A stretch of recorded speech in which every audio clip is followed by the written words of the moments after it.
কালকে থেকে প্রচুর গরম। তো আলহামদুলিল্লাহ রাত্রেবেলা গরম ছিল, সকালবেলা থেকে বৃষ্টি শুরু হয়েছে। তো বোনও আমার স্কুলে গেছে, কিছুই করার নাই, কারণ তার আগের দিনে স্কুলে যায়নি। তো বৃষ্টির ভিতর দিয়ে আসলাম। দেখেন আমাদের এখানে বৃষ্টি হলে কি অবস্থা। বৃষ্টি কিন্তু মাত্র মনে হয় আধা ঘন্টাও হবে না।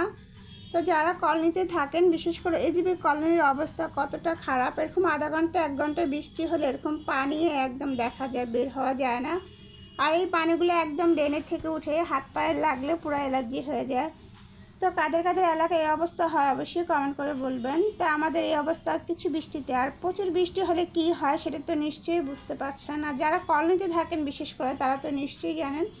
তো আসসালামু আলাইকুম এভরিওয়ান, সবাই কেমন আছেন? আলহামদুলিল্লাহ, আল্লাহর রহমতে আমরা ভালো আছি। তো বোনকে নিয়ে স্কুল থেকে চলে আসছি। তো এখানে চা যথারীতি সকালবেলা চা, কারণ এত সকালে তো নাস্তা খেয়ে যায় না বোন, আমি পরে এসেই আমার নাস্তাটা করি। তো এখানে আমি বানাচ্ছি, বোনকেও দিব, রান্নাবান্না সব কিছু একসাথে করে ফেলবো।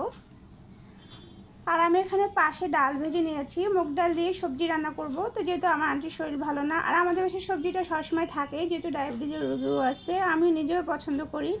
তো সবসময় আটা রুটি দিয়ে ভালো লাগে না, আর এই পাউরুটিটা নষ্ট হয়ে যাচ্ছে। আমার কোনো জিনিস নষ্ট করতে ভালো লাগে না, টাকা দিয়ে জিনিস কিনছি, নষ্ট কেন করব। পাউরুটি বেশি দিন থাকলে এমনিতেও নষ্ট হয়ে যায়। তো এটা মনে হয় সব বাসায়, বিশেষ করে মেয়ে মানুষদের এগুলোই কাজ।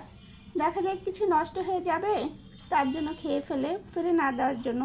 তো অনেক সময় দেখা যায় না খাওয়াটাও ভালো, পেটেরও সমস্যা হয়।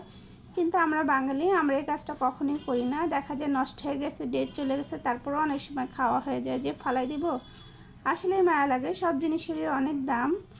তো এই জন্য এখানে আমি চাল কুমড়া সবজি সব কিছু কেটে একটা সুন্দর করে সবজি পাতলা করে রান্না করলাম। আর আমরা সবজিতে কখনোই ঝাল দিই না, মুগ ডাল দিয়ে ভেজে রান্না করলে খুবই মজা হয়।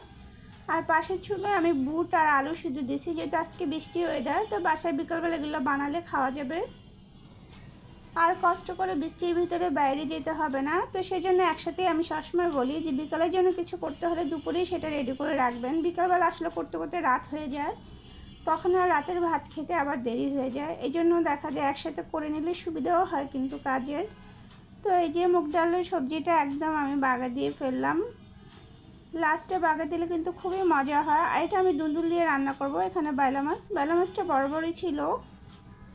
তো নরম সবজি কিন্তু দিয়েই নরম মাছ রান্না করতে হয়। এই ধরনের বাইলা মাছ বলেন, পোয়া মাছ বলেন, এগুলো দিয়ে দুন্দুল, বেগুন এগুলো দিয়েই বেশি টেস্ট হয়। আমার কাছে তো খুবই ভালো লাগে। আর মিষ্টি মিষ্টি একটা তরকারি, আমরা তেমন একটা ঝালও খাই না। তো এই যে আমাদের দুপুরবেলা রান্নাবান্না সব কিছু কমপ্লিট হয়ে গেছে। বোনও দুপুরবেলা খেয়ে, এখন এটা বিকাল, সে ঘুমাচ্ছে। আর একটা কথা, সব বাসার বাচ্চাদেরকে আসলে খাতা গায়ে দিয়ে ঘুমায় নাকি, প্রচুর গরম, শীত, বসন্ত।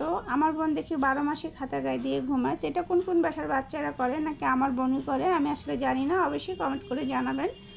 তো এই যে রুমের লাইটটা বন্ধ, ব্যালকনিতে যাই দেখবো বৃষ্টির কী অবস্থা। বৃষ্টি কমে গেছে, পানিও চলে গেছে। আর এই যে আমরা কাঁঠালের বৃষ্টিটা এভাবেই রেখে দিই, এভাবেই আমরা খাই। তো আজকে ভিডিওটা আমার এই পর্যন্তই। সবাই ভালো থাকবেন, সুস্থ থাকবেন, আমাদের জন্য দোয়া করবেন। আবার নেক্সট ব্লগ নিয়ে আসবো। আল্লাহ হাফেজ।